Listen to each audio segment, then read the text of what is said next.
نحمده ونصلي ونسلم على رسوله الكريم. حضرت مولانا جلال الدین رومی رحمۃ اللہ علیہ فرماتے ہیں، ہر راجا ماز عشق چاک شد، ہر راجا ماز عشق چاک شد، اوز حرص و عیب کلی پاک شد.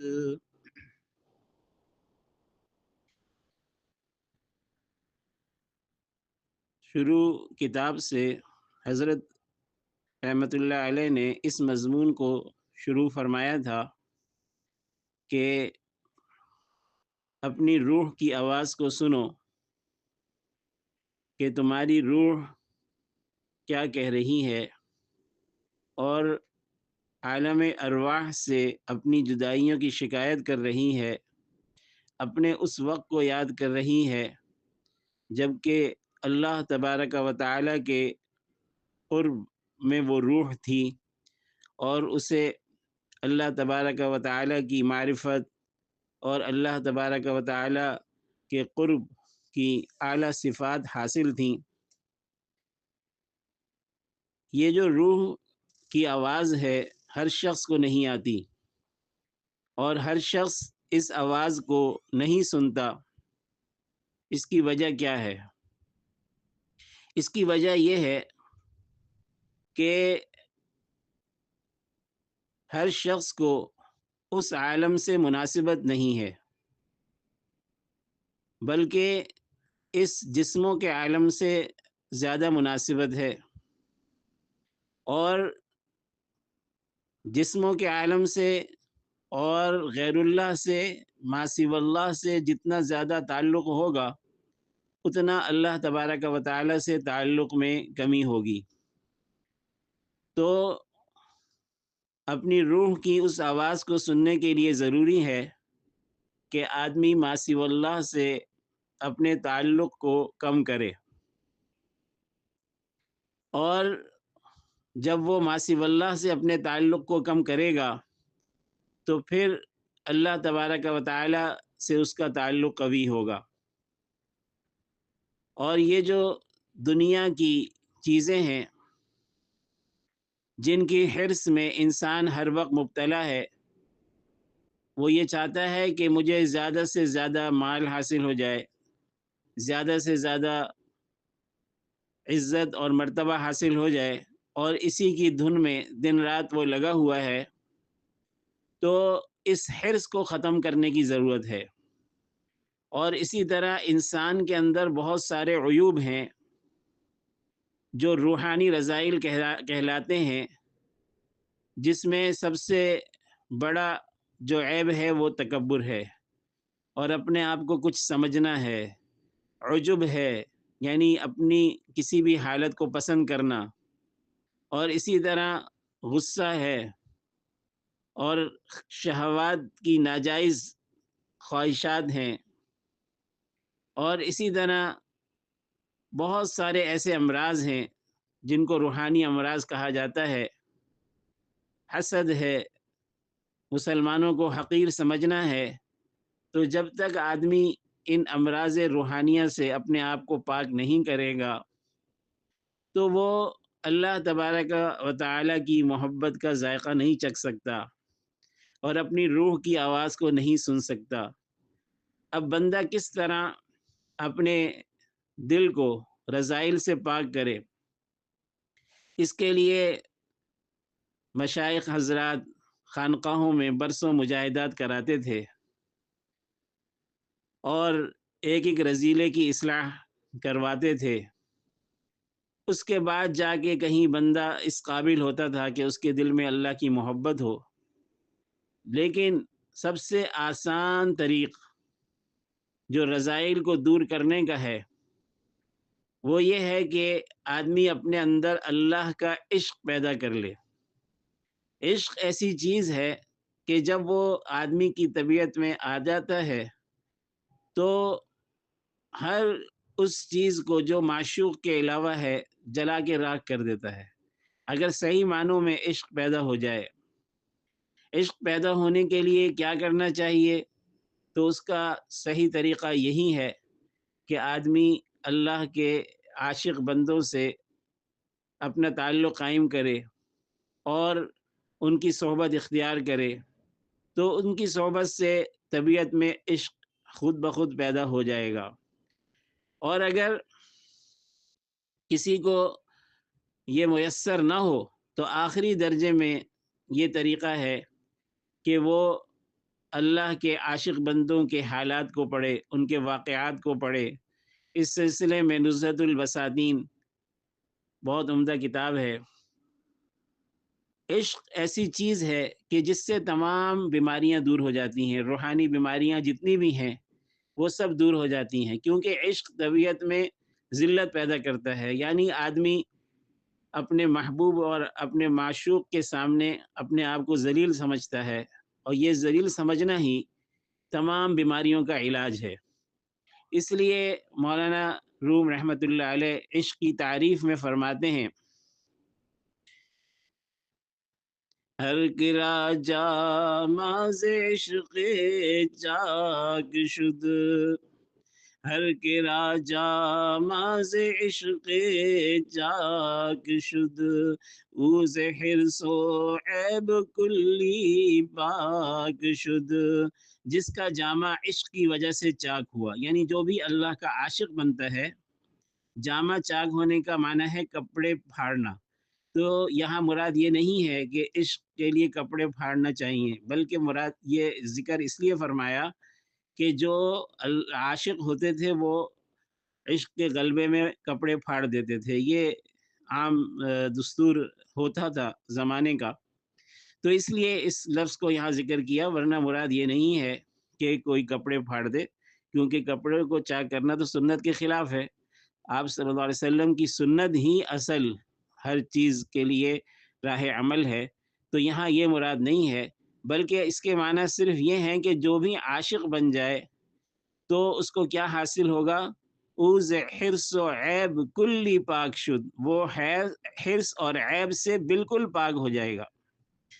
اتنا عمدہ یہ عشق ہے کہ انسان کو حرص، دنیا کی حرص اور دنیا کی طمع، دنیا کی لالچ اور دنیا کے لیے اپنے آپ کو ختم کرنے سے یہ بچاتا ہے، اور جتنے بھی روحانی رذائل ہیں ان سے آدمی کو جو ہے یہ نکالتا ہے۔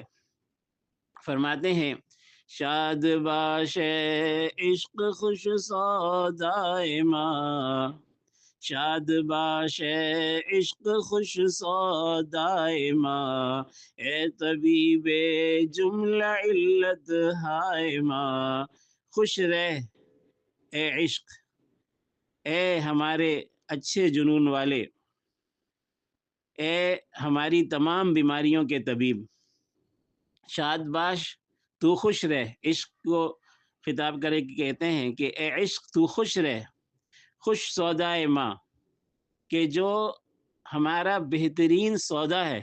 سودا کے معنی جنون کے آتے ہیں، یعنی بہترین جنون ہے، اور سودا کے معنی خیال کے بھی آتے ہیں کہ بہترین خیال ہے، کیونکہ جب ایک آدمی کے دل میں کسی ایک محبوب کا خیال جم جاتا ہے تو گویا وہ خیال ہی اس کو ہر وقت حاوی رہتا ہے، تو گویا وہ اس کا جو ہے سودا اور اس کا اصل جنون بن جاتا ہے وہ خیال۔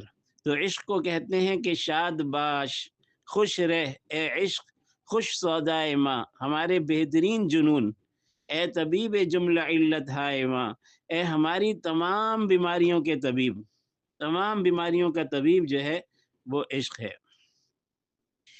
اے دوائے نخوت و ناموس ماں، اے دوائے نخوت و ناموس ماں، اے تو افلاطون جالینوس ماں، اے ہماری نخوت اور ناموس کی دوا، یعنی ہمارے تکبر اور عزت طلبی کی دوا۔ ہمارے اندر جو تکبر ہے اور اپنی عزت ہی کے چکر میں ہر وقت رہتے ہیں، یہ اچھی عادت نہیں ہے اور اللہ سے تعلق میں رکاوٹ ہے، تو ایسی بیماریوں کا علاج جو ہے وہ عشق ہے۔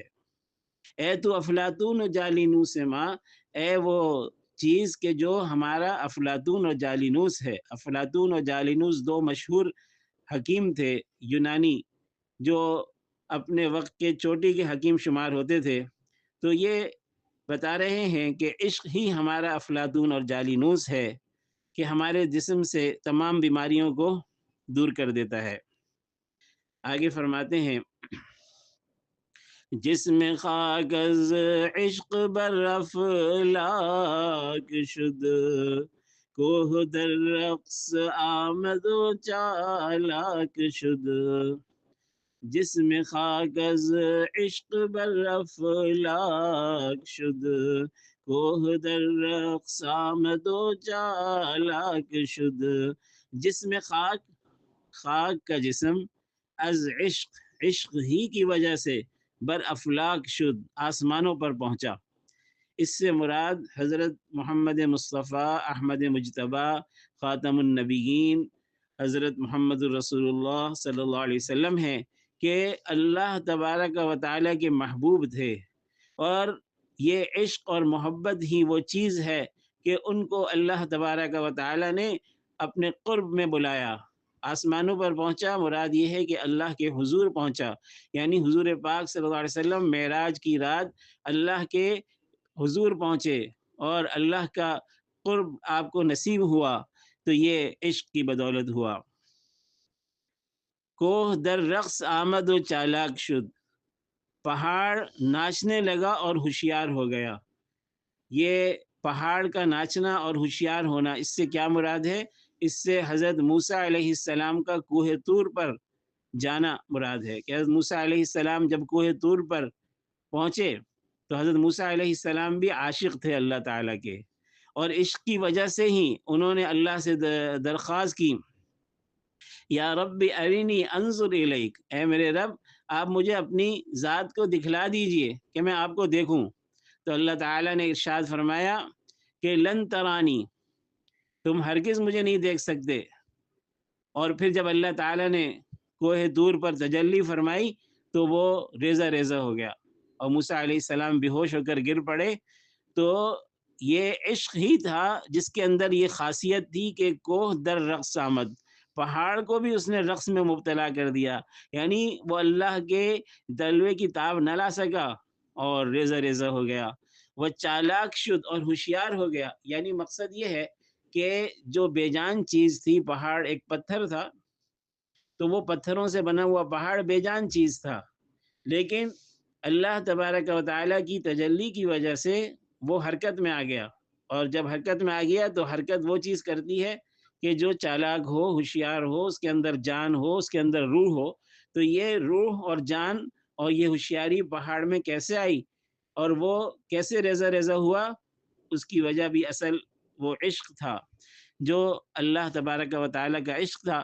تو ایک طرف محبوب دو جہاں خاتم النبیین کا مقام ہے کہ جو اللہ کے محبوب تھے اور محبت کی وجہ سے ان کو اللہ تعالیٰ نے اپنے قرب میں خود بلوا لیا، اور ایک طرف حضرت موسیٰ علیہ السلام کا مقام ہے کہ جو اللہ کے محب تھے، عاشق تھے، تو عشق کی وجہ سے انہوں نے درخواست کی کہ یا اللہ آپ مجھے اپنا دیدار کرائیں، لیکن اللہ تعالیٰ نے فرمایا کہ تم میرا دیدار نہیں کر سکتے۔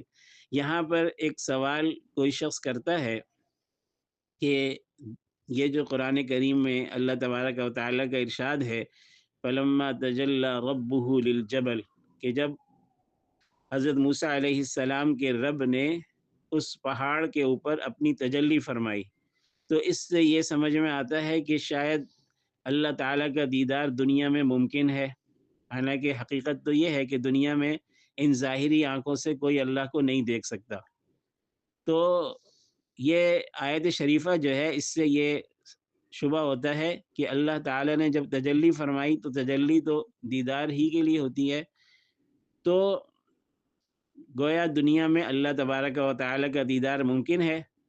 تو اس شبہ کا جواب یہ ہے کہ یہاں پر یہ نہیں سوچنا چاہیے کہ دنیا میں اللہ تبارک و تعالیٰ کا دیدار ممکن ہے، اس لیے کہ یہاں پر اللہ تبارک و تعالیٰ نے اپنے بارے میں فرمایا کہ اللہ نے تجلی فرمائی، فلما تجلی ربہ للجبل، جب موسیٰ علیہ السلام کے رب نے پہاڑ پر تجلی فرمائی، جعلہ دکن، تو وہ ریزہ ریزہ ہو گیا، اس کو ریزہ ریزہ کر دیا، وخر موسیٰ صعقا، اور حضرت موسیٰ علیہ السلام بے ہوش ہو کر گر پڑے۔ تو یہاں تجلی فرمانے کا ذکر ہے، یہ بات ذکر نہیں ہے کہ حضرت موسیٰ علیہ السلام دیکھ سکے، ظاہر سی بات ہے حضرت موسیٰ علیہ السلام نہیں دیکھ سکے، اسی لیے فرمایا اللہ تعالیٰ نے کہ لن ترانی، تم مجھے ہرگز نہیں دیکھ سکتے۔ تو تجلی فرمانا الگ چیز ہے، اور اس تجلی کو کوئی دیکھ سکے یہ الگ چیز ہے۔ تو حضرت موسیٰ علیہ السلام دیکھ نہیں سکے، صرف تجلی فرمائی اللہ تبارک و تعالیٰ نے، تو دنیا میں کوئی ان آنکھوں سے اللہ تعالیٰ کا دیدار نہیں کر سکتا۔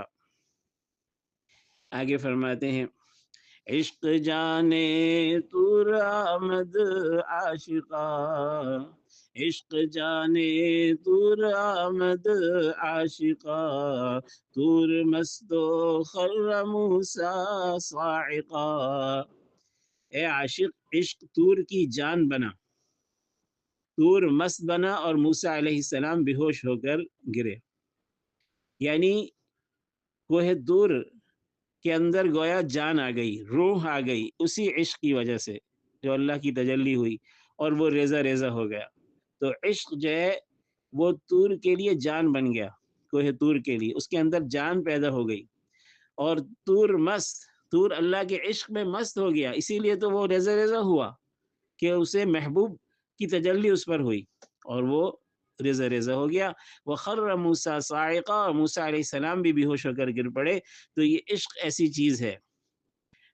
فرماتے ہیں، جملہ معشوق است و عاشق پردئی، جملہ معشوق است و عاشق پردئی، زندہ معشوق است و عاشق مردئی۔ جملہ معشوق است، تمام کائنات معشوق ہے، اور وہ عاشق پردئی، اور عاشق پردہ ہے۔ زندہ معشوق است، معشوق زندہ ہے، وہ عاشق مردئی، اور عاشق مردہ ہے۔ یہ جو جملہ معشوق است ہے، اس کا معنی سمجھ لینا چاہیے۔ اس کا معنی یہ ہے کہ پوری کائنات میں صرف اللہ تبارک و تعالی ہی ہیں، اور کوئی نہیں ہے۔ یعنی دراصل کائنات جو ہے وہ اپنا حقیقی وجود نہیں رکھتی، حقیقی وجود صرف اللہ تبارک و تعالی کا ہے، اور پوری کائنات جو ہے وہ اللہ کی عاشق ہے۔ گویا عاشق جو ہے وہ اپنا حقیقی وجود نہیں رکھتا، حقیقی وجود صرف اللہ تعالیٰ کا ہے۔ اس کو سمجھانے کے لیے آگے اگلے مصرعے میں فرماتے ہیں کہ زندہ معشوق است و عاشق مردئی، کہ صرف معشوق زندہ ہے اور عاشق مردہ ہے۔ مطلب یہ ہے کہ یہ جو ساری مخلوق ہے، یہ ساری مخلوق اللہ تبارک و تعالیٰ کی ایک طرح سے عاشق ہے، اور اللہ تبارک و تعالیٰ اس کے معشوق ہیں۔ اور حقیقت میں اگر غور کیا جائے تو حقیقی وجود صرف اللہ تبارک و تعالیٰ کا ہے، اور مخلوق کا وجود حقیقی وجود نہیں ہے۔ حقیقی وجود کا مطلب یہ ہے کہ جو وجود ہمیشہ سے ہے، ہمیشہ ہے، کبھی نہ اس کے اوپر فنا آیا، نہ کبھی فنا آ سکتا ہے، تو وہ وجود صرف اللہ تبارک و تعالیٰ کا ہے۔ اور مخلوق کا وجود صرف ظاہری وجود ہے، حقیقی وجود نہیں ہے۔ تو مخلوق کا وجود ایسا ہے جیسے کہ ایک زندہ آدمی ہو اور اس کے پاس ایک مردہ بھی لیٹا ہو، تو ہم کہتے ہیں کہ زندہ بھی موجود ہے، وہ مردہ بھی موجود ہے۔ موجود تو دونوں ہوتے ہیں، یہ نہیں کہ وہ مردہ موجود نہیں ہوتا، لیکن اس مردے کی موجود ہونے کی مثال اس زندہ کے سامنے ایسی ہی ہے جیسے کہ ہے ہی نہیں، کیونکہ اس کے اندر روح نہیں ہے۔ تو مردہ کا وجود جو ہے وہ بظاہر موجود تو ہے، لیکن اس کو وجود نہیں کہنا چاہیے۔ تو حقیقی وجود کس کا ہے؟ زندے کا ہے۔ اسی طرح اس کو ایک مثال سے سمجھ لیں کہ ایک کشتی ہے، اس میں ایک آدمی سفر کر رہا ہے، کشتی چل رہی ہے تو آدمی بھی چل رہا ہے، کشتی رک گئی تو آدمی بھی رک گیا۔ تو کشتی جب چل رہی ہے تو آپ یہ کہہ سکتے ہیں کہ صرف کشتی چل رہی ہے، آدمی نہیں چل رہا، کیونکہ آدمی تو اس میں خاموش بیٹھا ہے، ساکن بیٹھا ہے، وہ تو نہیں چل رہا، لیکن حقیقت میں وہ بھی چل رہا ہے کیونکہ کشتی کے ساتھ چل رہا ہے۔ تو اسی طرح اس آدمی کا نہ چلنا اور چلنا دونوں صحیح ہے، کیونکہ کشتی کے ساتھ وہ چل رہا ہے اور ویسے اپنی ذات میں خاموش بیٹھا ہوا ہے۔ اسی طرح کشتی جو ہے وہ حقیقت میں چل رہی ہے، اسی طرح اللہ تعالیٰ کا وجود حقیقی وجود ہے، اور بندوں کا وجود جو ہے وہ اللہ کے وہ موجود کرنے سے ہے۔ تو بندوں کا وجود اور باقی کائنات کا وجود حقیقی وجود نہیں ہے۔ وہ اس لیے فرماتے ہیں کہ جملہ معشوق است، سب کچھ معشوق ہی ہے، یعنی حقیقی وجود اللہ تبارک و تعالیٰ کا ہی ہے۔ وہ عاشق پردئی، اور عاشق یعنی ساری کائنات جو ہے یہ ایک طرح سے پردہ ہے۔ پردے کا معنی یہاں پر یہ ہے کہ صرف اپنا ظاہری وجود رکھتا ہے، ساری کائنات صرف اپنا ظاہری وجود رکھتی ہے، اور اس کو پردے سے تشبیہ اس لیے دی کہ پردے کے پیچھے جیسے کوئی چیز چھپی ہو، تو پردہ ظاہری وجود رکھتا ہے، اور وہ چیز جو پیچھے چھپی ہوتی ہے وہ حقیقی وجود رکھتی ہے۔ تو اسی طرح سمجھانے کے لیے بتا رہے ہیں کہ یہ جو ساری کائنات ہے یہ صرف ظاہری وجود رکھتی ہے، اور حقیقی وجود صرف اللہ تبارک و تعالیٰ کا ہے۔ زندہ معشوق است تو عاشق مردئی، اب اس کی تفسیر یہ ہے، اس کو سمجھانے کے لیے اگلے مصرعے میں فرمایا کہ صرف معشوق زندہ ہے اور عاشق جو ہے وہ مردہ ہے، یعنی ساری کائنات جو ہے وہ اللہ کے سامنے ایسے ہے جیسے کہ مردہ، اس لیے کہ اللہ کا وجود حقیقی وجود ہے، اور کائنات کا وجود جو ہے وہ اللہ کے وجود دینے سے ہے، حقیقی وجود نہیں ہے۔ موجود تو ہے کائنات بھی، ایسا نہیں ہے کہ کائنات موجود نہیں ہے، لیکن اللہ کے وجود کے آگے اس کی مثال ایسی ہی ہے جیسے کہ مردے کی مثال ہوتی ہے زندے کے سامنے۔ تو عشق ایسی مبارک چیز ہے کہ یہ سارے مسئلے حل کر دیتی ہے، دین کے، دنیا کے، آخرت کے۔ تو اپنے اندر عشق پیدا کرنے کی کوشش کرنی چاہیے، اور اس کا طریقہ صرف اور صرف یہ ہے کہ آدمی اللہ کے عاشق بندوں کی صحبت اختیار کرے۔ ہمارے شیخ حضرت اقدس حضرت صوفی محمد اقبال صاحب مہاجر مدنی رحمۃ اللہ علیہ جو جنت البقیع میں آرام فرما رہے ہیں، اور ان کے شیخ شیخ الحدیث حضرت مولانا محمد زکریہ مہاجر مدنی رحمۃ اللہ علیہ تھے۔ حضرت شیخ الحدیث مولانا محمد زکریہ صاحب رحمۃ اللہ علیہ کے یہ بڑے، سب سے بڑے اور اونچے خلفاء میں سے تھے۔ تو ہمارے شیخ بھی جنت البقیع میں آرام فرما رہے ہیں، ان کے شیخ شیخ الحدیث حضرت مولانا محمد زکریہ صاحب مہاجر مدنی رحمۃ اللہ علیہ بھی جنت البقیع میں آرام فرما رہے ہیں۔ ان کے شیخ حضرت مولانا خلیل احمد سہارنپوری جو بڑے محدثین کے امام تھے، بڑے اونچے درجے کے اللہ کے محبوب بندے تھے، وہ بھی جنت البقیع میں آرام فرما رہے ہیں۔ کتنی مبارک ہیں یہ ہستیاں۔ اور ان کے شیخ حضرت مولانا رشید احمد گنگوہی رحمۃ اللہ علیہ گنگوہ کے مزار میں آرام فرما رہے ہیں، اور ان کے شیخ حضرت الحاج حاجی امداد اللہ مہاجر مکی رحمۃ اللہ علیہ وہ جنت المعلیٰ میں حضرت خدیجۃ الکبریٰ ام المومنین رضی اللہ تعالی عنہ کے قدموں میں آرام فرما رہے ہیں۔ کیسی عظیم ہیں یہ ہستیاں، کیسی مبارک ہیں یہ ہستیاں، کیسے نورانی ہیں یہ بزرگ، کیا ان کے اللہ کے ہاں ان کی مقامات اور ان کی قبولیات ہیں۔ تو ہمارے شیخ حضرت اقدس حضرت صوفی محمد اقبال صاحب مہاجر مدنی رحمۃ اللہ علیہ یہ فرماتے تھے کہ مجھے تو تصوف کا خلاصہ صرف محبت ہی نظر آتا ہے، بس محبت پیدا ہو گئی تو سب کچھ حاصل ہو گیا۔ اللہ تعالی ہمیں اپنے محبوب اور اپنے چاہنے والے اپنے عاشق بندوں کے طفیل اس عشق کی لذت اور ذائقے سے نواز دے، آمین، اللہم آمین۔